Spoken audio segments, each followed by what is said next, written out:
أعوذ بالله من الشيطان اللعين الرجيم بسم الله الرحمن الرحيم وبه نستعين وصلى الله على سيدنا محمد وأهل بيته الطيبين الطاهرين اللهم صل على محمد وآل محمد وعجل فرجهم. Welcome you all to the fourth session of Mafaheem Quran. I hope you all had the opportunity to go through the previous lesson and try and solve all the answers in it, the verses and the exercise, inshallah. Let me get to the answers of the exercise and ayat translation so that we can practice that and then begin our session, inshallah. Let me start the screen share and okay. Okay, I hope you all are able to view the screen, the PDF file with all the answers. I'm not sure how many of you tried to log into website and tried attempting the answers there.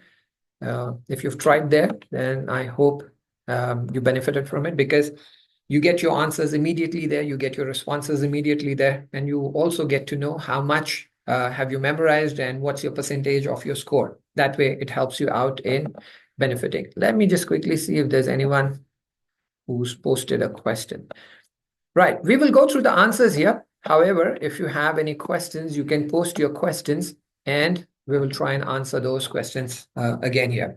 The previous session was extremely easy. All the words were very simple. You have already used these words umpteen number of times in your life, and therefore I'm sure it would have been an extremely easy lesson for you all to solve it.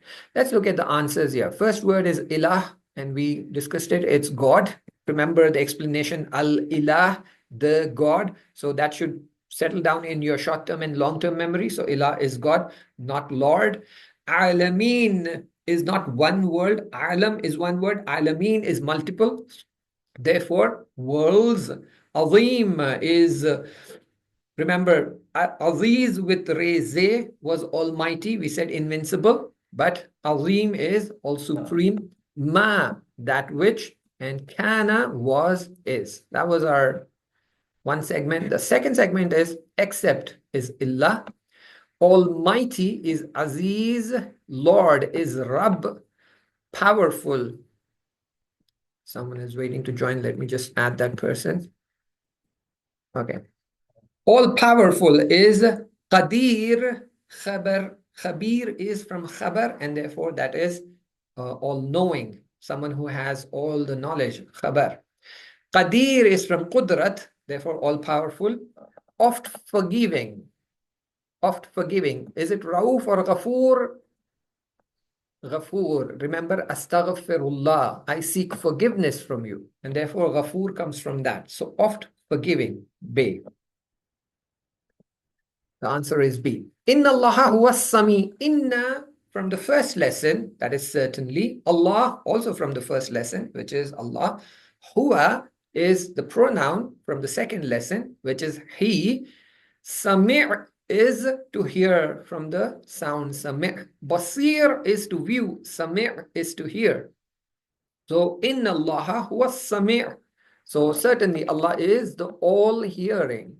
Inna Allah bi ibadihi la khabir. Remember, I reminded you when we were looking at this that the term be here should be used for the meaning in the second chapter. And what was the meaning in the second chapter? In relation to, not with or in. It was in relation to. So, inna Allah, certainly Allah is, bi ibadihi, in relation to its servants, la khabir, certainly, khabir, all knowing. So now I have two certainlys in this verse. Inna, certainly, la, certainly, khabir, all knowing. So do I use two certainlys? No, I will use only one certainly. That is, certainly Allah is in relation to his servants, he is his servants, all aware, khabir.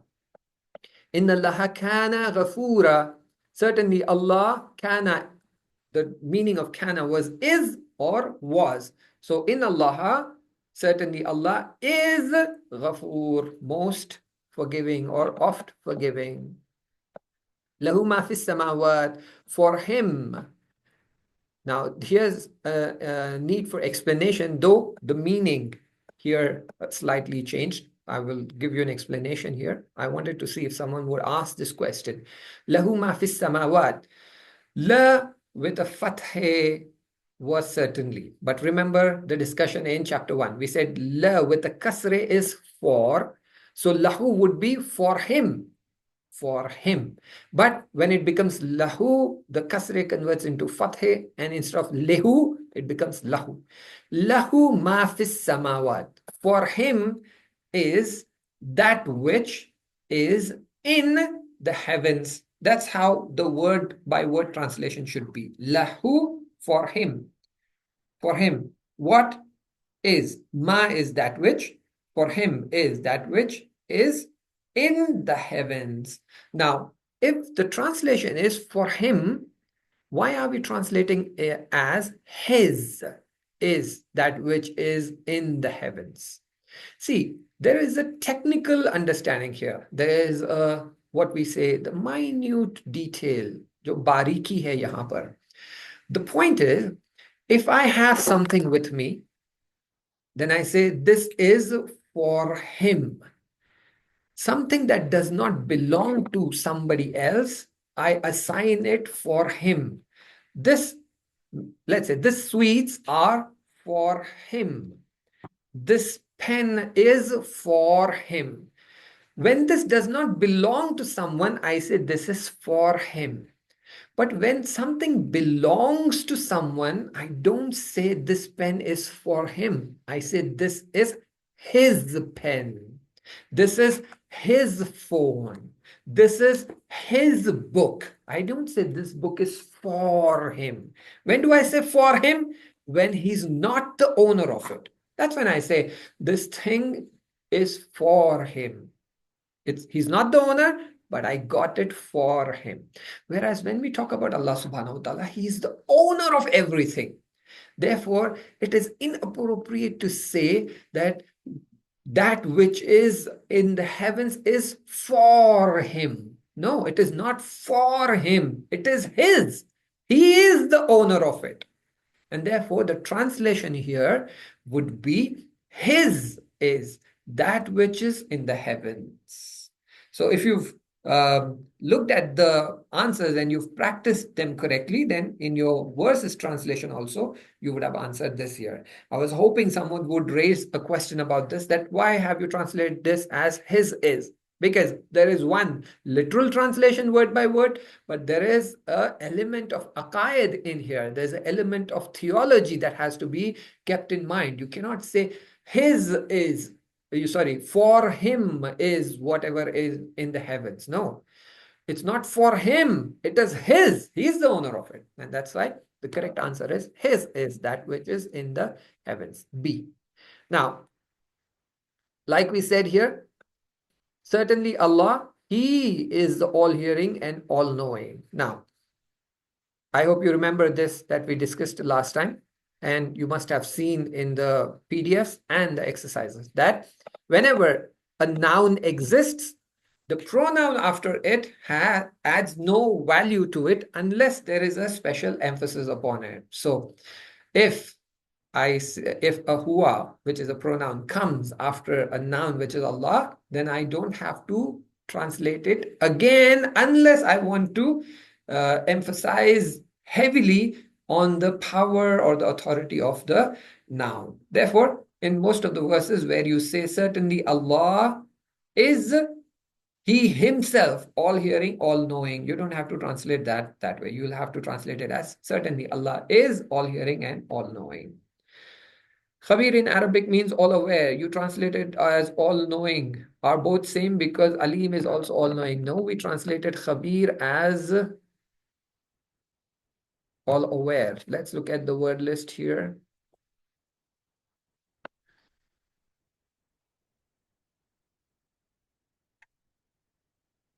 I hope you can see Khabir and all aware. So Khabir is all aware. Then we came down here and we said Alim is all knowing. So two different words, two different meanings. Now, if you're referring to in the exercise, then I'll have to cross-check. Did we translate Khabir as all-knowing anywhere? No, we see here that Inna Allah bi ibadihi la khabir. Certainly Allah is in relation to his servants all aware. And the correct answer also we've given here as B. So we did not translate as all knowing, we translated it as all aware. Alhamdulillahi, all praise is for Allah. La ilaha illahu, certainly. Inna. All right, let's just go with what we have. La ilaha, there is no God except Him. Inna Allah, certainly Allah is Alim, all knowing. Huwa Sami'ul Basir, He, Huwa is He is the all hearing, the all seeing. Inna Allah bi ibadihi, certainly Allah is in relation to His servants. Khabirun Basir, again Khabir, all aware, all seeing. Huwa al-Hayyul Qayyum. Qayyum, we gave an explanation last time. So He is the living and the self-subsisting. So he is living and the self-subsisting. Kana ghafura rahima, he is, or kana, I did not mention he here, but we will, when we are discussing the actions, we will discuss this in detail, that there's always a pronoun hiding in an action. Whereas in English, for every action, we bring the pronoun out and clearly mention it. We say he ran, he ate, he cooked, he slept, right? But in Arabic, we bring the action itself, and the action has 14 different types to it. Some pertaining to past, to the present, to the future, to the present continuous, to the past continuous. So in different forms of action, every action has a pronoun hidden in it, or a pronoun which is very evident, like qulna. Qulna means we said. This na is a pronoun which is very clear and mentioned. But there are certain terms like qala.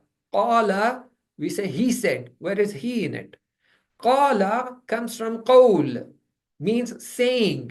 So when I say qala, I can only say qaf alif lam, which is from that root letters. So said. But the actual translation would be said, but there's a pronoun hiding in it. And what is this pronoun? He said. Qalat would be she said. So inshallah, in future we will see that. Right now, kana has a pronoun hiding in it, but we are not going to touch upon it. We are just going to take it in the form that we have discussed in this chapter, that is or was. So is of forgiving, merciful. Ma fis samawat, that which is in the heavens. La ilaha illa huwal azizul hakim, that is, Aziz was almighty. Inna Allah huwa samiul basir, Sami is all hearing. Lahu ma fis samawati wa ma fil ars, his is that which is in the heavens, and ma fi, that which is in the earth. Huwa al-aliyyul azim, Ali is all exalted. Wallahu bi kulli shay'in alim, is Allah is big in relation to all the things. Alim, all knowing. So that solves our exercise. Let's look at the ayat translation for chapter 2. Then we will move on to chapter 3. Chapter 2, attributes of Allah subhanahu wa ta'ala. Alhamdulillahi Rabbil Alameen. All praise is for Allah, Lord of the worlds. Again, here, His is all the praise. That's how it should be, because all praise belongs to Allah. That's how it should be. The lay that we are using for here, it should be belongs, because He's the owner of all the praise. But for clear understanding and grammatically, the sentence should sound correct. Because if I say His is all the praise, Lord of the worlds, it might not sound grammatically very correct. And therefore, you will see in a lot of translations, they say all praise belongs to Allah and not for Allah. Because for means He's not the owner of it. It only means that it's being given to Him. So all praise belongs to Allah. But the letter lay, lam with kasre, by its actual meaning means for. In Arabic, it means for.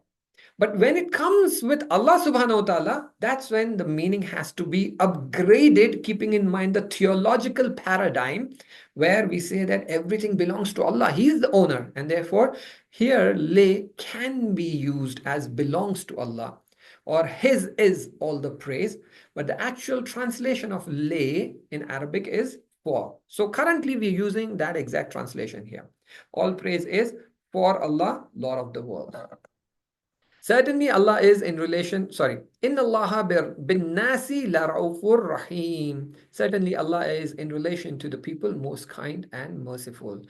Inna, certainly, Allah be, in relation to Annas, the people, certainly, Ra'uf, most kind and merciful. So, certainly, Allah is in relation to the people most kind. Allah la ilaha illa huwal hayyul qayyum. Allah, la ilaha, no God, illa, except huwa, him, al hayy, the living, al qayyum, the self-subsisting. Allah, there is no God except him, the living, self-subsisting, the sustainer. Wallahu bi kulli shay'in alim. And Allah, in relation to all things, is alim, all-knowing. La ilaha illa huwal azizul hakim. Again, no God except Him who is Almighty and All-Wise. So there is no God except Him, the Almighty, the All-Wise. Wastaghfirullah. Inna Allah kana ghafura rahima. Wa, and istaghfir. Remember, I told you and clearly explained it to you. Istaghfir is you seek forgiveness. It's a command. It's an imperative. It's asking you to do something. So istaghfir, you seek forgiveness. Allah. Inna, certainly, Allah is Allah. Kana, was, is, Ghafura Rahima, of forgiving, merciful. Now, there's this point that we explained last time. I don't know how many of you remember. Istaghfir, the re was silent in the word list. We saw istaghfir, and that's the actual word, imperative word, ends with a sukun on re, istaghfir. But why is it istaghfir here with a kasre? Remember, I explained this to you last time, that in the word Allah, it's al-ilah, and the alif in the al is always a silent alif. So when you are combining two words, this alif is not pronounced. For example, sharaf ad-din, alif lam, ad-din, sharaf ad-din, right? Or bin nas, when I'm saying bin nas, I do not say be alif lam, be al and then nas, be an nas. I don't say be an nas, I say bin nas. Therefore, alif is not pronounced. Lam, when it mixes with noon, converts into noon. That's a different story. We will discuss about that. But the be is being connected with the noon here, or be will directly connect to the lam here. Because lam is silent, when I say silent, it has a sukoon on it. Because the lam has a sukoon on it, re also has a sukoon on it. Together, when they come together, there is a kasre under the re. That's the rule of Arabic language. And it's called iltiqa'i sakinain. Iltiqa is coming together. Liqa is to meet. We say liqa Allah. So we meet liqa Allah. Iltiqa is bringing two things together. So iltiqa'i sakinain means one sukoon and two sukoon. When two sukoons come together, the first one takes a kasre. Therefore, astaghfirillah. Therefore, you don't read it as astaghfir Allah. No. When you're connecting, you bring in a kasre so that the pronunciation is in a flow and not a sudden halt there. So astaghfirullah. Someone has written Hamzatul Wasl. Correct. That's what we call it. I was just trying to avoid the terminology to confuse. Inna Allaha alimun qadir. Inna Allaha is certainly Allah is alim, all-knowing, qadir, all-powerful. Inna Allaha bi'ibadihi la khabirun basir. Inna, certainly Allah bih, in relation to ibadih, his servants, his servants, la, again, so we see another la here, which means certainly. And khabir is all aware, basir is all seeing. So it turns into certainly Allah is in relation to his servants. We don't need to bring in the second certainly, because when there are two certainties, we only use one certainly. And then all aware, all seeing.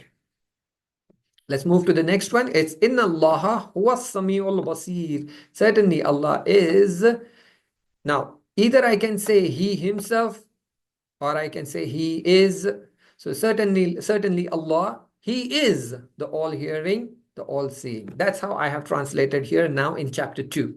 But when we go forward, you don't have to bring he again. You can say certainly Allah is all-hearing, all-seeing.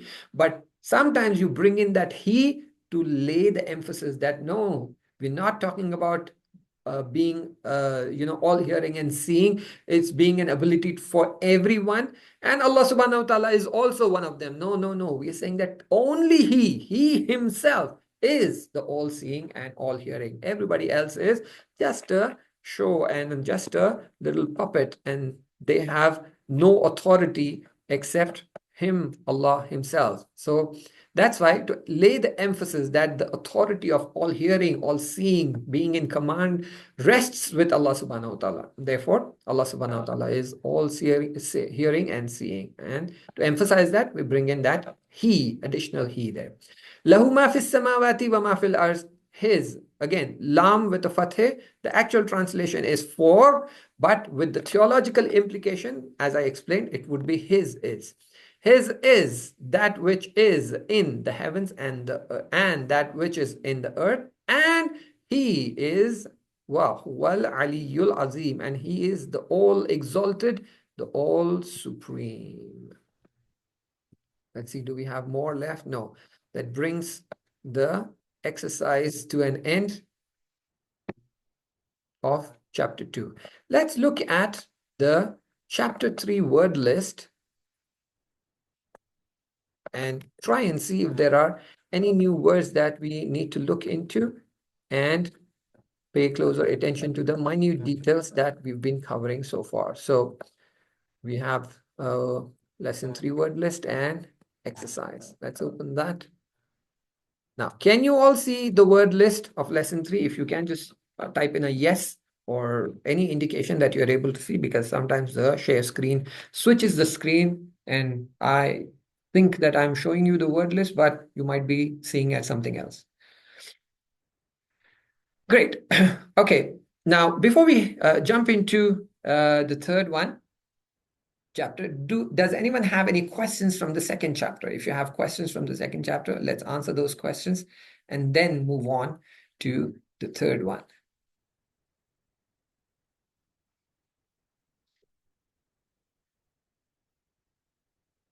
No questions? The meaning of din?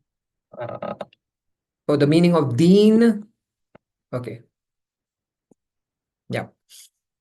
That is for chapter 3. I'm asking, do you have questions for chapter 2?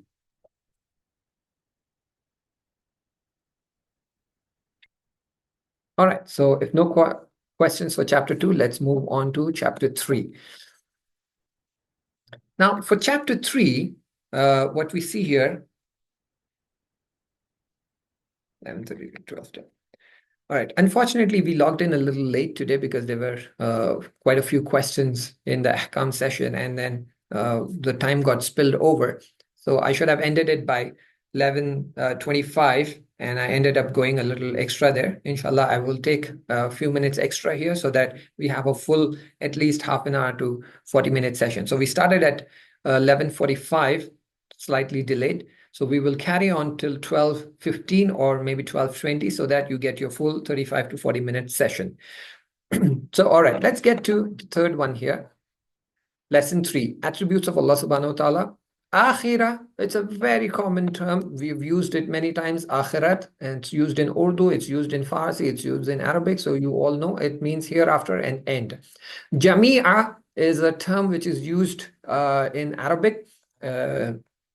You must have heard it in ziyarat, and you must have heard it in dua, that we use the term jami'a. It means all of them and collectively, right?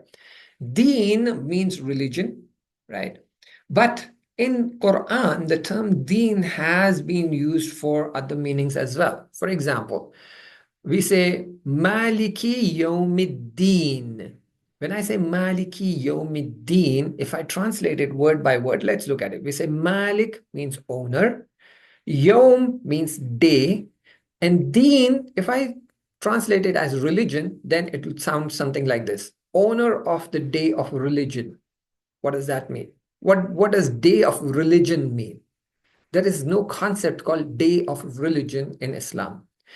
But deen also means retribution. That means the day on which all our activities will be evaluated. Now, there's a deeper meaning to it. I'll try and address it slightly without getting into a longer and a deeper detail. Please pay attention. When we refer to deen, when we refer to religion, the way Islam looks at religion and the way every other religion looks at it is way different. Islam says that deen is a way of life. Islam says that deen is something that you follow in every moment of your life. From the moment you wake up to the moment you go to bed, even when you're sleeping. When you're going to sleep, go with wuzu. Before you close your eyes, recite this surah 3 times. Do this. The moment you wake up, you recite salawat, give salams to Imam Zamana, get up, namaz shab, or every little thing. When you're cooking, bismillah. When you're eating, bismillah. When you're washing your hand, do this. When you're going to washroom, even in the washroom, you have dua. That when you are in the washroom, when you're entering washroom, when you're relieving yourself, for every little step there is a dua. So basically, deen is a way of life. Now, on the day of Qiyamah, every action that we have performed will be evaluated, will be calculated, will be questioned. And why did you do this? Why did you do that? Why did you not do this? Why did you not do that? So basically, this deen is calculation, evaluation of everything about your day-to-day life. Everything that you spoke, every single word that you spoke, every single thought that you had in your mind, every single thing that you did, everything will be evaluated. Therefore, on the day of Qiyamah, our deen will be evaluated, our deen will be calculated. And therefore, this term of retribution, meaning that you will be either rewarded or punished for everything you did as part of your life. That means the way you have lived your deen will be calculated, rewarded or punished. And therefore, the meaning retribution there. Again, a theological implication there, which talks about deen being religion. So if you look at this word, Maliki Yawmiddin, it doesn't mean owner of the day of religion. It only means owner of the day of retribution, where the rewards and punishments will be calculated based on the way you've lived your religion, and you will be either punished or rewarded. Surat means path. Qabl is before. Qabl, Ba'ad, we use this term very common in Urdu and Farsi and Arabic. Qabl al-namaz, Ba'd al-ghaza. Malik is master. Mustaqim is straight. We've all read through the translation of Surah Hamd, so we know Sirat al-Mustaqim is straight path. Mulk is kingdom. Please pay attention. Do not confuse between Malik and Mulk. Malik is owner. Mulk is kingdom, which we also use in Urdu. Mulk Azim, ya Mulk Qadim, ya things like this. So Mulk is used referring to the kingdom. Mamalik is used for countries. The way we say even in news, when you hear Arab Mamalik, Mamalik means Arabic countries. And when you're referring to your own country, you say Mulk, right? So Mulk basically means in today's world, country, but in the earlier times, it was the kingdom, which means literally the same. Yom is day. Wahid or Wahida, both means one. Huk is rule, rulership or judgment. Wali is guardian. Ula is first. Now, here needs some explanation. The term Ula comes from Awwal, which means first. Ula Sani. So Ula means first, Sani means second. Ula means primary, Sani, Sanavi means secondary. So ula basically means first, and we've written here that it means first. But when this very ula comes in relation to another pronoun which is referring to the world or the creation, then we are referring to the beginning of the world or the beginning of the creation, right? So if I'm referring to ula, then it's by itself, then it translates to first. But if I'm referring to creation with ula, or I'm referring to the world or the beginning with ula, then we are referring to the beginning of the creation or the beginning of the world. Keep this in your mind. There is a pronoun called ya. That ya refers to me, mine, or my stuff.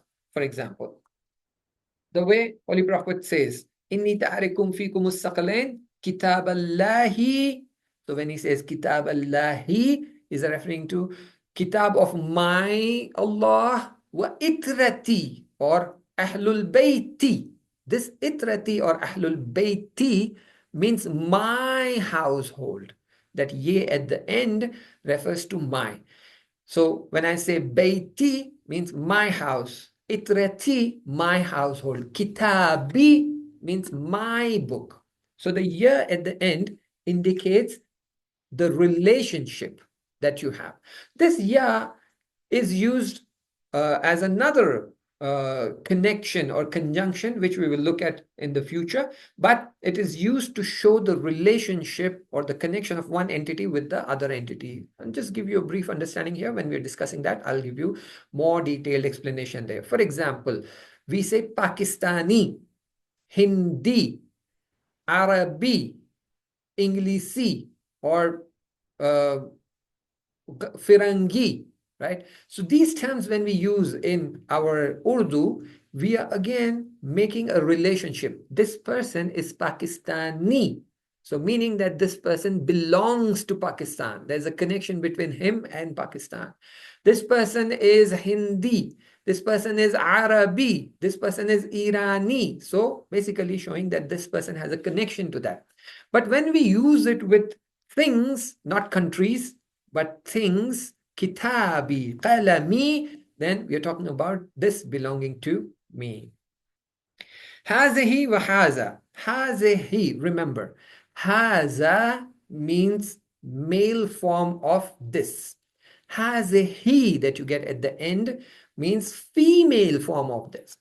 This is very common in Urdu, not very common in English. And therefore, I have to mention it here in the bracket as a female and male.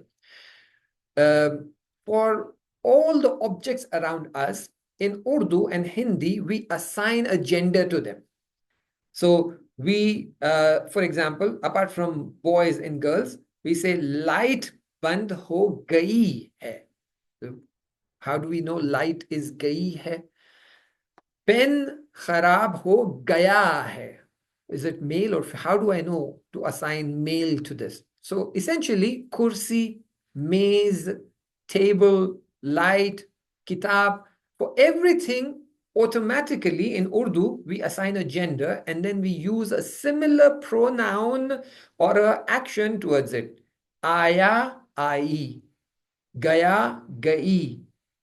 खाना खराब हो गया है, दूध खराब हो गया है, मलाई खराब हो गई है. So malai is feminine, दूध is masculine, khana is masculine. So in Urdu, we use this kind of thing. Similarly, in Arabic, everything has a gender. Haza has a he. Hazal kitab, this book. Therefore, the book is being considered male in gender. And that's how it got adopted into Urdu as well. Something else is considered like nafs. Nafs is considered as a feminine gender, right? And therefore, every time the term nafs comes and a pronoun is required to be used, the pronoun of ha with alif is used because we are referring to the feminine gender. So therefore, hazehi with a he at the end is, it is not his this, because he we referred earlier that it's a pronoun for him. But here hazehi, kitabi, ibadehi. Ibadehi is his servants. Hazehi is not his this. It's feminine version of this. Haza is masculine, hazihi is feminine. Alladhi is he who. Remember, we will in future we will get a word allati.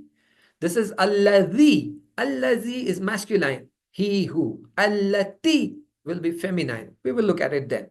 So remember, alladhi, he who, singular. Alladhina, those who, plural. Ila, towards, to. Man, whoever, or he who. Ya ayyuha, ayyuha, or ya. All of them refers to O. Ya ayyuhalladhina, oh those who.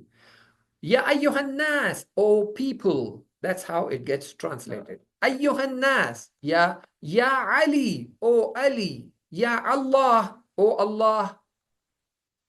Fa, fa is used for a result. So we say, if I do this, fa this. If you are a programmer, you know there's a if then loop. If this, then this result. So this then means that if you do this, fa, this will happen. So fa is an indicator of the result of a previous action. I do this, fa, this will happen. U'budu, you all worship, imperative, it's a command. Yahdi, he guides. He guides you towards something. Yasha, he wishes. My yasha is used in Quran very often. So yasha is he wishes. That's the word list. Please memorize them. In the exercise, you have the same format again. You have the Arabic words here. Jami'a, discussed. Deen, hada, mulk, alladina. Then you have the English words with the Arabic here. Part one, he who, towards, day. Then you have the short verses. So not the complete verse, but part of the verse, which is Wallahu waliyul mu'minin. Wa is the separate word. Allah is another word, two words. Wali is third word. Al-mu'minun is fourth word. So there are four words in this verse. You have to translate them accordingly. Mulku samawati wal arz. Huwa ar-Rahmanur Rahim. وَالَّذِينَ مِنْ قَبْلِكُمْ قبل, we've discussed in this chapter, remember that. وَلَهُ الدِّينُ وَلَهُ الْحُكْمُ. Yes, subul is also used for paths, but there's a difference between the meaning. Subul is used for ways and not path. Sirat is used for paths. Subul is ways, and we will see the Quranic verse as well, because every time Allah subhanahu wa ta'ala uses the term path, he refers to Sirat al-Mustaqim, one path. Subul is ways, multiple ways. And that's where the term Sabil comes from. And you have the Arabic term Ibn Sabil, someone who's lost on the way to their home is called Ibn Sabil, someone who's, lost the way and, is looking for help. Let's look at the short verses. Wallahu waliyul mu'minin, same thing went up. So it's a repetition here. Walillahi mulku samawat, very easy. Huwa allazi khalaqa. Khalaqa from chapter 1, remember, he created. Huwa allazi, in this chapter we saw that. Ma fil ardi jami'a, very easy. Ilahukum, kum, you all. Ilah, God. So ilahukum, God of you all. Ilahun wahid. Ilah, God, wahid, one. La ilaha illahu. U'budu rabbakum. Again, very easy. Alladhi khalaqakum. Inna allaha rabbi. Remember, there's a year here. After Rabb, there's a year here, and that year is referring to me. So, Inna allaha rabbi. Remember to translate it correctly. هذا صراط مستقيم والله يهدي من يشاء ولله ملك السماوات والأرض يا أيها الناس اعبدوا ربكم الذي خلقكم. It's a very beautiful verse if you pay attention to it and go word by word. Ya ayyuhan nas, O people, is not referring to Muslimin, not Mu'minin. It's saying people, O people, O ubudu, worship. You all worship. Rabbukum, your Rabb. So, Rabb of you all. الذي خلقكم, he who created you all. والله يهدي من يشاء إلى صراط مستقيم. له الحمد في الأولى والآخرة وله الحكم. له الحمد في الأولى. This is where all that explanation was, that why are we using ula not just as first, but the beginning. So lahul hamdu fil ula means his is, or for him is all the praise in the first and the end doesn't make sense. So here in the first basically is referring to in the beginning and the end. So you see both the words, you say akhira means end. Ula cannot be translated as first here because it won't make grammatical sense in English. And therefore here we translate it as in the beginning and the end. And finally, the 10 verses, which is Maliki yawmiddin, Ya ayyuhan nas, u'budu rabbakum alladhi khalakakum wallazina min qablikum. All the words are extremely easy. هو الذي خلق لكم ما في الأرض جميعا وإلهكم إله واحد لا إله إلا هو الرحمن الرحيم والله يهدي من يشاء إلى صراط مستقيم إن الله ربي وربكم فاعبدوه هذا صراط مستقيم والله ولي المؤمنين ولله ملك السماوات والأرض وله ما في السماوات والأرض وله الدين له الحمد في الأولى والآخرة وله الحكم. Just couple of verses here which needs special attention, else all the 10 verses are extremely easy. Inshallah, you all should be able to easily solve them all. If there's any question, I'll take them. If there are no questions, then we'll wrap up the session. My apologies today for being slightly delayed because in the last session, there was a misunderstanding and I ended up logging in late or early or something like that happened.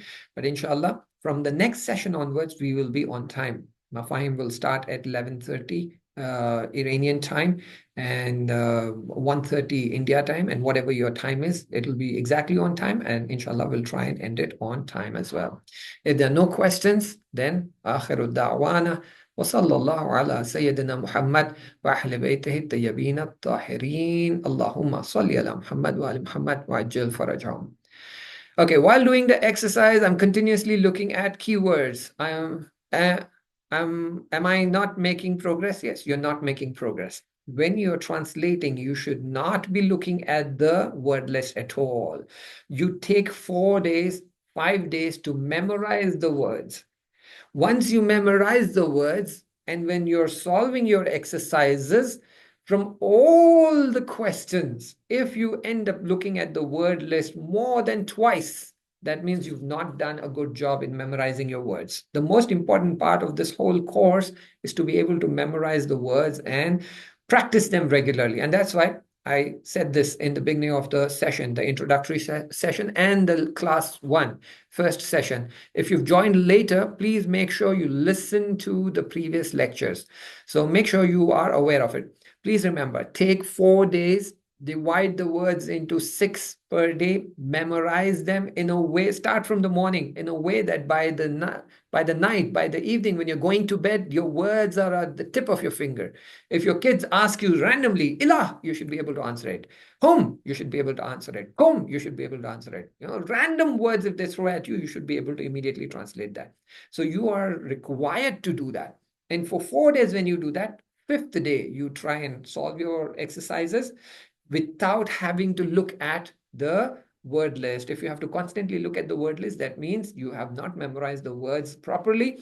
If you've not memorized the words properly, when you're reading the actual Quran, you will not be able to benefit from it. Therefore, please make sure you memorize the words before you get into exercises. And when you're solving exercises, at the most 2 times, if you're looking at the words, that's fine. But anything more than that, you're not making a good progress. You need to work harder on the memorization, inshallah. وصلى الله على سيدنا محمد وأهل بيته الطيبين الطاهرين. I'll see you all, inshallah, in the next week for the next set of session, inshallah. Please make sure to practice your exercises and be prepared with any questions if you have for the next session.